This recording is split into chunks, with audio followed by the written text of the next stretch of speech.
Kawanan geng motor kembali berulah di Makassar, serang perumahan warga hingga membuat 1 orang terluka.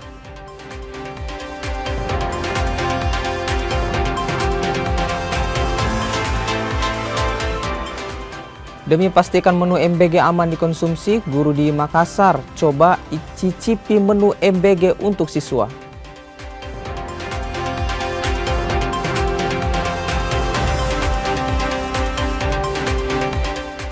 Inggris jadi tim pertama Eropa yang dinyatakan lolos ke Piala Dunia 2026.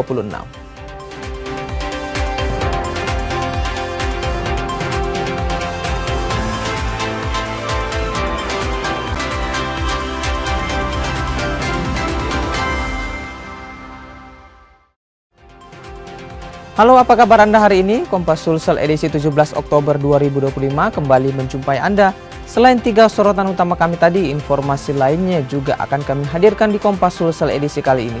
Bersama saya Eki Muzakir, ini dia Kompas Sulsel selengkapnya. Kita awali Kompas Sulsel, saudara. 1 orang terluka saat geng motor menyerang perumahan warga di Makassar. Korban jalani perawatan usai alami luka di bagian dada. Penyerangan geng motor ini terjadi di Jalan Andi Jema, Kecamatan Rapocini, Kota Makassar. Aksi penyerangan terekam kamera pemantau atau CCTV. Geng motor terlihat membawa balok, busur hingga senjata tajam. Aksi penyerangan ini pun membuat 1 warga terluka di bagian dada terkena busur. Terjadi penyerangan di salah satu lokasi perumahan di daerah Jalan Andi Jema. Sekelompok pemotor melakukan penyerangan di wilayah tersebut. Kemudian dari warga tersebut ada salah satu korban kena busur yang saat ini sementara dilakukan perawatan di rumah sakit. Kalau untuk penanganannya sendiri seperti apa? Apakah siapa sudah ditangani Polsek? Sampai saat ini malam itu juga dari Polsek Rapocini sudah turun di TKP dan melakukan pengejaran terhadap para pelaku. Dan sampai saat ini sementara dilakukan penanganan penyelidikan untuk mengungkap pelaku para pemotor tersebut. Seorang pria di Goa membacok rekan kerjanya menggunakan senjata tajam. Motif pelaku diduga akibat tersinggung hingga membuat korbannya kritis.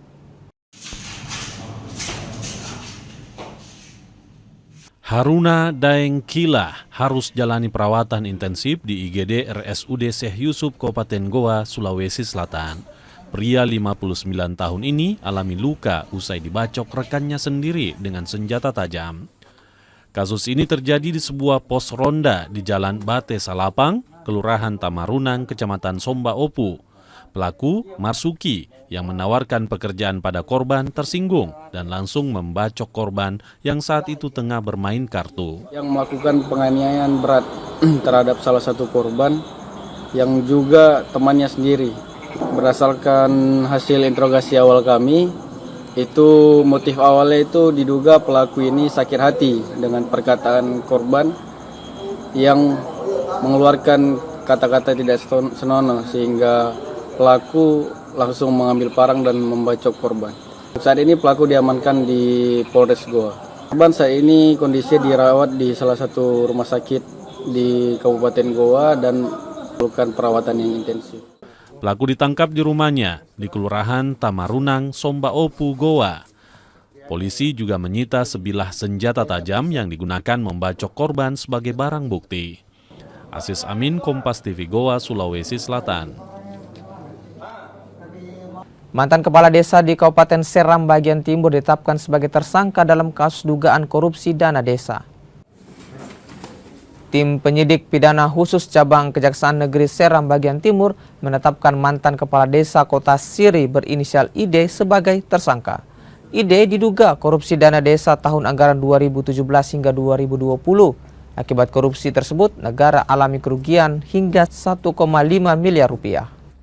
Kami Jaksa Penyidik pada cabang Kejaksaan Negeri Seram bagian Timur DKSR telah menetapkan saudara ID selaku pejabat negeri Kota Siri tahun 2017 sampai 2020 sebagai tersangka dalam dugaan perkara tindak pidana korupsi penyalahgunaan dana desa dan alokasi dana desa tahun 2017 sampai 2020.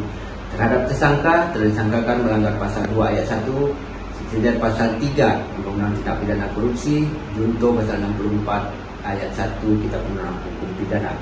Kemudian tersangka dilakukan penahanan sejak tanggal 14 Oktober 2025 sampai 20 hari ke depan. Sebanyak 16 kepala sekolah di Kecamatan Manggala diajak mencicipi menu MBG sebelum dibagikan kepada para siswa.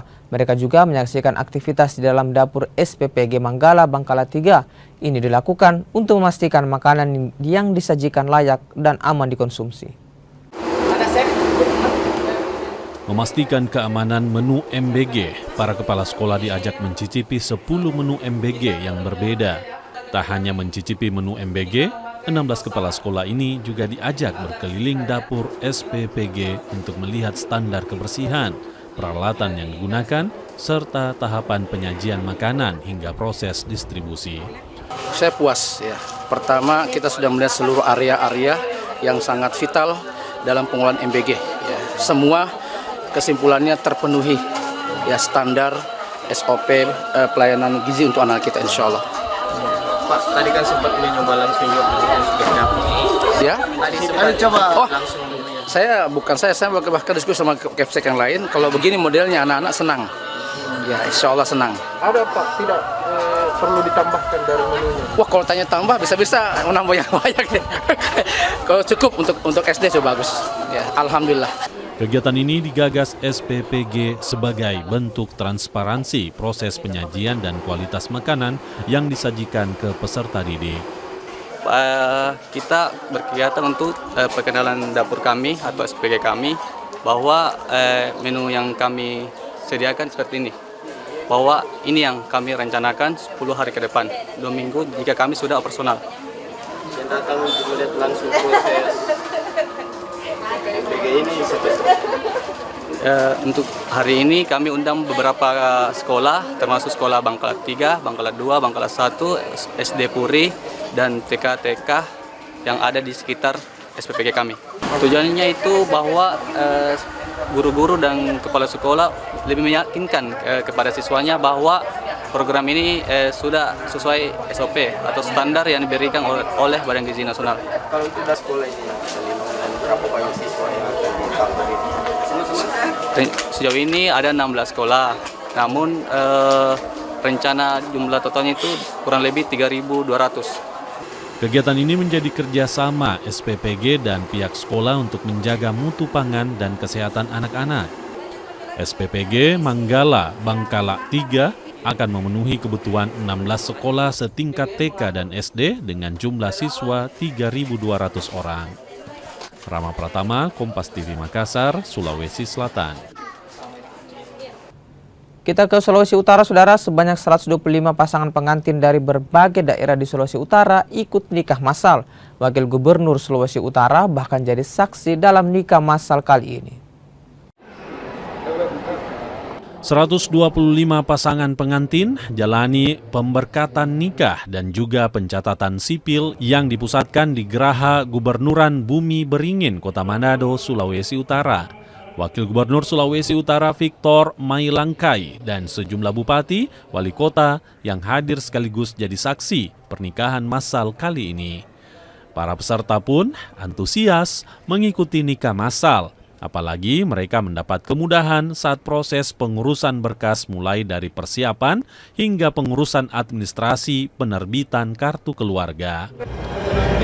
Kenapa orang dua sampai cara kebetulan tersendiri dan orang mereka datang sini. Lagi orang datang ini dipisah saja di pertemuan sipil Bapak Wakil Gubernur.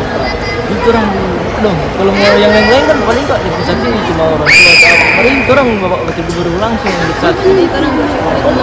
Orang jadi wakil dari. Lagi kan ini gratis lagi kan tahun ikut kan. Paling nggak cuma untuk ke kamari no. Tahun keluar ini bisa kan semua gratis kan. Dan dia terus sunat berkas tanpa betul orang repot-repot bola-balik. Nikah massal ini merupakan program Pemprov Sulut.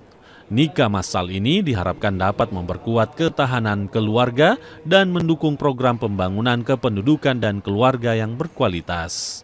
Jika dilakukan pernikahan massal, maka status hukum dari keluarga suami istri ini menjadi sah secara hukum, tapi tidak hanya sampai di situ.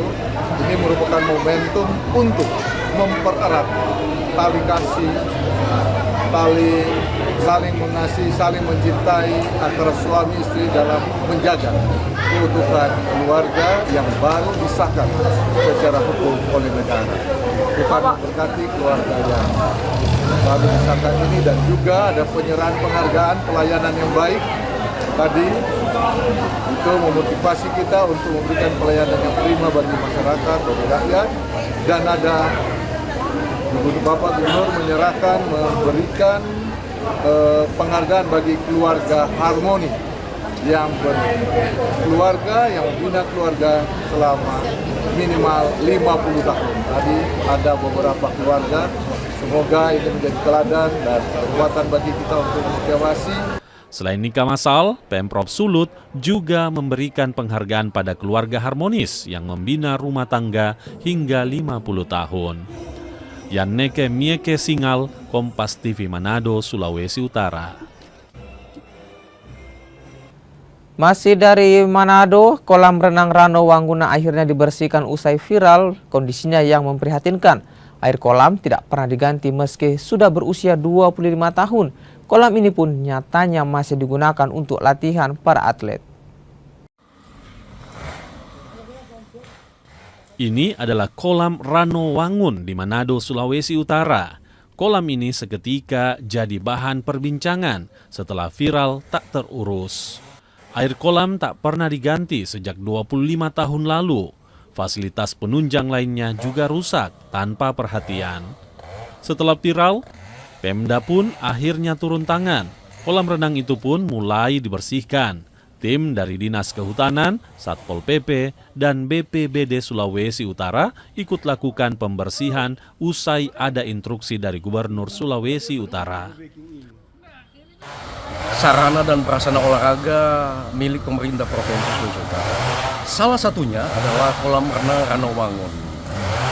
Dan menindaklanjuti arahan Pak Gubernur, kami beberapa perangkat daerah bersama-sama bergotong royong untuk mengadakan pembersihan secara berkala lokasi seputaran kolam renang ini. Dan kita lihat sendiri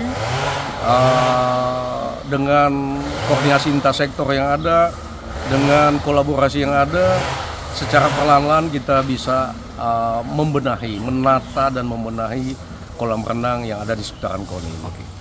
Kolam renang Rano Wangun, Manado dibangun tahun 1985. Kolam ini digunakan untuk peningkatan cabang olahraga renang Sulawesi Utara.